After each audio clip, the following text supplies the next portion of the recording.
नमस्कार दोस्तों। यूपी के सीएम योगी आदित्यनाथ ने 76वें गणतंत्र दिवस के अवसर पर अपने सरकारी आवास पर ध्वज फहराया। इस मौके पर उन्होंने पूरे प्रदेशवासियों को 76वें गणतंत्र दिवस की बधाई दी। उन्होंने कहा कि आज ही के दिन भारत ने अपना संविधान लागू करते हुए एक संप्रभु संपन्न लोकतांत्रिक गणतंत्र भारत के रूप में अपनी एक नई यात्रा को प्रारंभ करने का निर्णय लिया था। एक लंबे संघर्ष के बाद 15 अगस्त 1947 को देश आजाद हुआ। देश के प्रथम राष्ट्रपति डॉक्टर राजेंद्र प्रसाद के नेतृत्व में भारत ने एक संविधान सभा का गठन किया। संविधान के प्रत्येक अनुच्छेद को एक माला के रूप में पिरोने का उत्तरदायित्व बाबा साहेब भीमराव अंबेडकर को दिया गया, जिन्होंने 26 नवंबर 1949 को एक मसौदा संविधान सभा के सामने सौंपा और अनंतः 26 जनवरी 1950 को ये देश खुद का संविधान लागू करने में सफल हो पाया। आज जब हमारा ये देश अपने संविधान को लागू करने के 75 वर्ष पूरा करके 76वें वर्ष में प्रवेश कर रहा है, तो स्वाभाविक रूप से हम सबके सामने जो एक लक्ष्य है कि विकसित भारत का निर्माण करना, ये विकसित भारत के निर्माण का मार्ग भी भारत के संविधान का अनुसरण करके ही हम कर सकते हैं।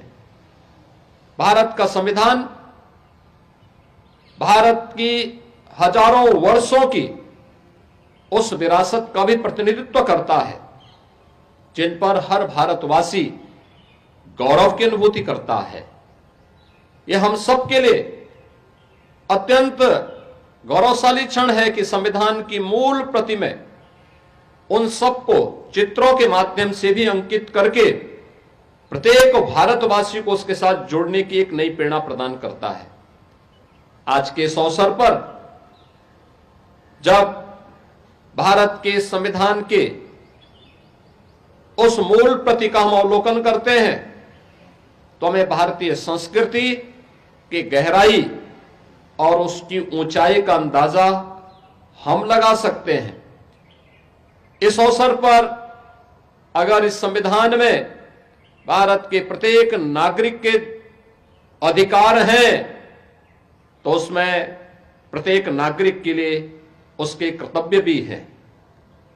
हम हर व्यक्ति संविधान के दायरे में रह करके, संवैधानिक दायरे में रह करके ही अगर आप अपने अधिकारों की रक्षा की बात करते हैं तो हमें अपने कर्तव्यों के बारे में भी एहसास होना चाहिए।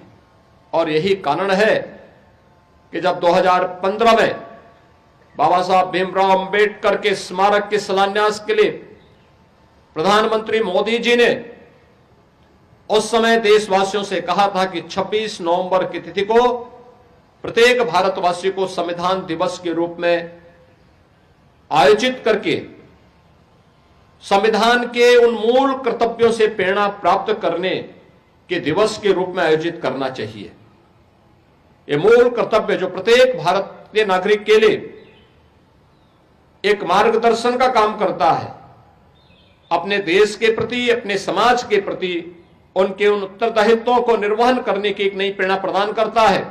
मुख्यमंत्री योगी आदित्यनाथ ने कहा कि भारत का संविधान हमें न्याय, समता और बंधुता के साथ जुड़ने की एक नई प्रेरणा प्रदान करता है। सम और विषम परिस्थितियों में यह पूरे भारत को एकता के सूत्र में बांधने में सफल रहा है। आज के इस अवसर पर जब हम भारत के संविधान के लागू होने के 75 वर्ष को पूरा कर रहे हैं, इस अवसर पर मैं भारत के महान सपूतों को स्मरण करते हुए श्रद्धांजलि अर्पित करता हूँ। माननीय मुख्यमंत्री महोदय के कर कमलों से संपन्न। और अब मैं मुख्यमंत्री महोदय से अनुरोध पुनः करता हूं, कृपया गुब्बारे छोड़कर अंतर्राष्ट्रीय सहकारिता वर्ष 2025 का शुभारंभ करें।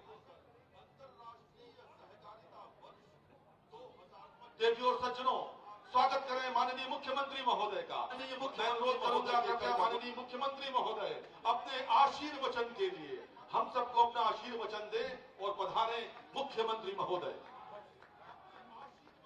भारत माता की, भारत माता की, भारत माता की, वंदे वंदे वंदे।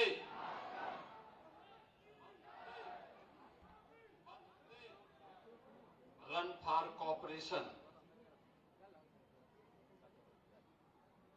अंतर्राष्ट्रीय सहकारिता वर्ष के शुभारंभ के अवसर पर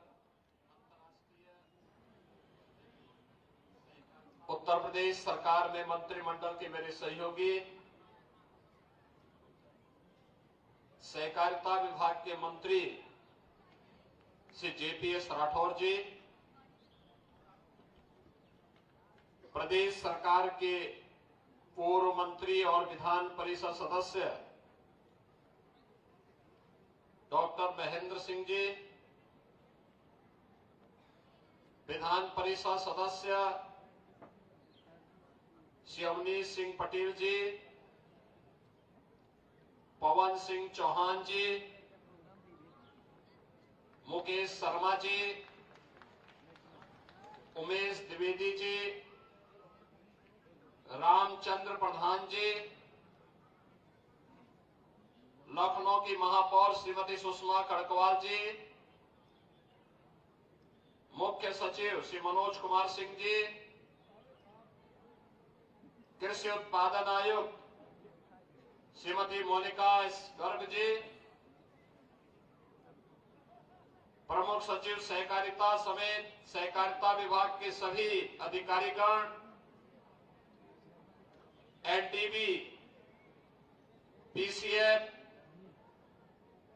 यूपीआरएनएसएस, यूपीसीबी, यूपीसीएलडीएफ के सभी सभापतिगण, सहकारिता आंदोलन से जुड़े हुए सभी उपस्थित महानुभाव, नौजवान साथियों, आज भारत गणतंत्र के 75 वर्ष पूर्ण होने के उपलक्ष्य में मैं आप सबको हृदय से बधाई देते हुए भारत माता के उन महान सपूतों को जिन्होंने देश की आजादी के लिए अपना सर्वस्व न्यौछावर किया, राष्ट्रपिता महात्मा गांधी, सरदार वल्लभ भाई पटेल, नेताजी सुभाष चंद्र बोस, बाबा साहब डॉक्टर भीमराव अंबेडकर समेत ज्ञात अज्ञात सभी स्वाधीनता संग्राम सेनानियों, क्रांतिकारियों और बलिदानियों की स्मृति को नमन करते हुए उन्हें विनम्र श्रद्धांजलि अर्पित करता हूं। एक और पूरा देश संविधान लागू होने के 75 वर्ष पूर्ण होने के उपलक्ष्य में इस राष्ट्रीय पर्व के साथ जुड़ा है और दूसरी ओर आज हम अंतर्राष्ट्रीय सहकारिता वर्ष 2025 का प्रदेश की राजधानी लखनऊ में शुभारंभ भी कर रहे हैं। बहन और भाइयों, सहकारिता यह सहकार का ही एक परिवर्तित रूप है और इसका उत्तर प्रदेश में शुभारंभ होना, पहले शुभारंभ होना महत्वपूर्ण है। सहकारिता का सबसे उत्कृष्टतम रूप देखना हो तो इस सदी का महाकुंभ प्रयागराज उसका एक उत्कृष्टतम स्वरूप है। आज प्रयागराज में महाकुंभ के गणतंत्र दिवस के अवसर पर स्नान करने के लिए 2.5 से 3 करोड़ श्रद्धालु वहां पहुंचे हुए हैं। सब कुछ ऑटो मोड पर चल रहा है, एक दूसरे के साथ सहयोग करके चल रहा है, एक दूसरे की सहभागिता के साथ चल रहा है। और यही सबसे अच्छा कॉपरेशन होता है, यही कॉपरेशन है और यही सहकारिता है। भारत के जीन्स का हिस्सा है सहकारिता, और एक स्वावलंबी भारत का निर्माण करना है तो सहकारिता को अपने जीवन का हिस्सा हमें बनाना पड़ेगा।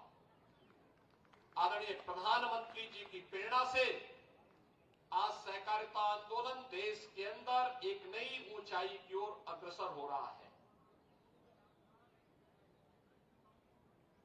पहली बार भारत सरकार में सहकारिता मंत्रालय का गठन होता है और उसका दायित्व देश के यशस्वी लोकप्रिय गृह मंत्री श्री अमित शाह जी को सौंपा गया है। आज तेजी के साथ सहकारिता का आंदोलन पूरे देश के अंदर हर गांव को, हर गरीब को, हर किसान को, हर नौजवान को, हर महिला को इस अभियान का हिस्सा बना रहा है। हमें समाज को स्वावलंबन की ओर अग्रसर करना हो, परस्पर समन्वय और सहकारिता के माध्यम से कुछ नयापन लेकर के आना है, तो सहकारिता आंदोलन के साथ हम सबको जुड़ना पड़ेगा। और मुझे प्रसन्नता है कि पिछले कुछ वर्षों के अंदर उत्तर प्रदेश के अंदर सहकारिता आंदोलन एक नई सकारात्मक दिशा की ओर अग्रसर हुआ है। चाहे वह सहकारी समितियों को फिर से पुनर्जीवित करते हुए उन्हें गांव के विकास और किसान के स्वावलंबन के साथ जोड़ने का कार्यक्रम हो, या जिला सहकारी बैंकों को पुनर्जीवित करते हुए उन्हें भी विकास के एक महत्वपूर्ण आयाम के साथ जोड़ने की कार्रवाई। पैक्स की इकाई को अब तक डिजिटाइजेशन के साथ जोड़ा गया है। हमने वहां की एक लिमिट तय की 10 लाख रुपए। प्रदेश सरकार इस लिमिट को बढ़ाएगी, लेकिन मेरा साथ साथ सहकारिता विभाग से एक ही आग्रह होगा कि इसको डिजिटल पेमेंट के साथ अगर हम जोड़ते हैं तो मुझे लगता है कि इसका बहुत बड़ा लाभ किसान को भी होगा, श्रमिक को भी होगा, और सहकारिता आंदोलन के साथ जुड़े हुए हर एक पैक्स इसका लाभ लेने और देने के साथ जुड़ेगा। मुझे लगता है आज की सबसे बड़ी उपलब्धि होगी। हमें लगातार इस अभियान को आगे बढ़ाना है। हर गांव में हमें वेयर हाउस की व्यवस्था की दिशा में आगे बढ़ना होगा। जैसे उत्तर प्रदेश के अंदर हर ग्राम पंचायत आत्मनिर्भर ग्राम पंचायत बनने की ओर अग्रसर है। एक मॉडल शॉप हर ग्राम पंचायत में बन रही है, जो कभी फेयर प्राइस शॉप हुआ करती थी। याद करियो, फेयर प्राइस शॉप कोटे की दुकान मानी जाती थी, केवल सरकारी कोटा बेचा जाता था। आज हम लोगों ने तय किया, नहीं, प्रधानमंत्री जी ने कहा कि भाई इसको मॉडल शॉप के रूप में विकसित करने की आवश्यकता है। हमने वहां पर एक व्यवस्था की, टेक्नोलॉजी को भी अपनाया, लेकिन मॉडल शॉप दुकान में आप अन्य सामान भी बेचिए, नशीले पदार्थ नहीं होने चाहिए, दैनिक उपयोग में आने वाली सामग्री होनी चाहिए, लेकिन उसके साथ एक वेयर हाउस भी दे दिया, अतिरिक्त इनकम की, अतिरिक्त व्यक्ति को रोजगार सृजन करने की। आज हर ग्राम पंचायत 5 से लेकर 7 नए रोजगार का सृजन भी कर रहा है, और साथ साथ इसके माध्यम से हम नए लोगों को आगे बढ़ने के लिए प्रेरित भी कर सकते हैं। गांव की उपज को गांव के अंदर भंडारण करने की सामर्थ्य। और मुझे प्रसन्नता है कि आज कौशाम्बी में 15,000 मीट्रिक टन का और सुल्तानपुर में 5,000 मीट्रिक टन के 2 वेयर हाउस को भी उद्घाटन यहां पर किया जा रहा है। ये केवल अब जनपद स्तर पर नहीं, हर ब्लॉक खंड स्तर पर वेयर हाउस बने, हर ग्राम पंचायत में भी इस प्रक्रिया को हम आगे बढ़ा सकेंगे। इस विश्वास के साथ आज के इस अवसर पर रन फॉर कॉपरेशन के मैं शुभारंभ की घोषणा करता हूं। पूरा वर्ष सहकारिता आंदोलन के रूप में गांव, गरीब, किसान, नौजवान, महिलाएं और समाज के प्रत्येक तबके को जोड़ने में सफल होगा। इस विश्वास के साथ आप सबको मैं गणतंत्र दिवस की और सहकारिता वर्ष के शुभारंभ की हृदय से बधाई और शुभकामनाएं देते हुए सहकारिता विभाग और विभागीय मंत्री के रूप में श्री जेपीएस राठौर जी के नेतृत्व में जो कार्य विभाग कर रहा है वह एक उल्लेखनीय और सराहनीय प्रयास है। मैं इसके लिए विभाग को भी हृदय से धन्यवाद देते हुए आप सबके प्रति अपनी शुभकामनाएं देता हूं। धन्यवाद। जय हिंद। माननीय मुख्यमंत्री महोदय से अनुरोध है कि पहले गुब्बारे छोड़कर अंतर्राष्ट्रीय सहकारिता वर्ष 2025 का शुभारंभ करने का कष्ट करें। और इस प्रकार गुब्बारे आसमान की ओर चले गए हैं मित्रों। और अब रन फॉर कॉर्पोरेशन मैराथन का आरंभ अंतर्राष्ट्रीय सहकारिता वर्ष 2025 के लोगों का झंडा दिखाकर माननीय मुख्यमंत्री महोदय मैराथन का आरंभ कर रहे हैं।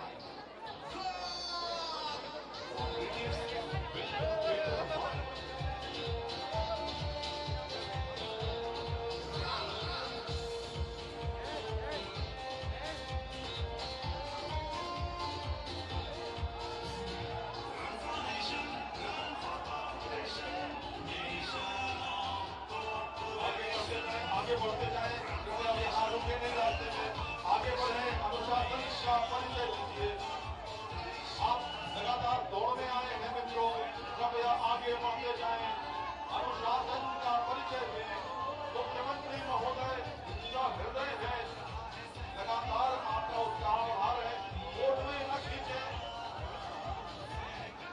कृपया आगे बढ़िए, आगे बढ़े, आगे बढ़िए, आगे बढ़िए, आगे बढ़ते जाएं, आगे बढ़ते जाइए, आगे बढ़िए, आगे बढ़िए। एक स्थान पर मत खड़े होइए, आगे बढ़ते जाइए। 10-90 तक पहुंचिए। मंजिल आपकी प्रतीक्षा में है। आपको 10-90 तक दौड़ना है। जहां रुकेंगे तो रुके ही रह जाएंगे। कृपया आगे बढ़े, आगे बढ़ते जाएं। 10-90 की ओर बढ़े, लखनऊ के मरीन ड्राइव की ओर बढ़े, यहाँ रुके नहीं, आगे बढ़े। माननीय मुख्यमंत्री महोदय सदाशयता के साथ आपके समक्ष खड़े हैं, आपका हौसला बढ़ा रहे हैं। रुककर फोटो न लें, मोबाइल को नीचे हाथ में करें और आगे बढ़ते जाएं, आगे चलते जाएं। रुकना अपना काम नहीं, चलना अपनी शान। चलते जाइए, चलते जाइए, आगे बढ़िए। 10-90 की ओर, अपने गंतव्य की ओर, अपने मंजिल की ओर आगे बढ़िए। लगातार आगे बढ़ते जाइए, धीरे धीरे दौड़ते जाइए। और 10-90 पर आपसे भेंट होगी। विजेताओं को पुरस्कृत किया जाएगा। आज अंतर्राष्ट्रीय सहकारिता वर्ष 2025 जिसका उद्घाटन माननीय मुख्यमंत्री महोदय के कर कमलों से हुआ है। 26 जनवरी को उत्तर प्रदेश पहला राज्य है जिसने अंतर्राष्ट्रीय सहकारिता वर्ष का उद्घाटन किया। और आज उस संबंध में ये मैराथन है जो 10-90 पर समाप्त होगी। माननीय मुख्यमंत्री महोदय ने झंडी दिखाकर उस झंडे पर अंतर्राष्ट्रीय सहकारिता वर्ष 2025 का लोगो बना हुआ है, वो दिखाकर इसे फ्लैग ऑफ किया है। आप सब चलते जाएं, कृपया चलते जाएं, चलते जाएं। 10-90 पर पहुंचे, वहीं आपसे भेंट होगी। चलिए आगे बढ़िए। बहुत बढ़िया, आपको बहुत शुभकामनाएं। कृपया अपने रूट को फॉलो करिएगा और 10-90 पर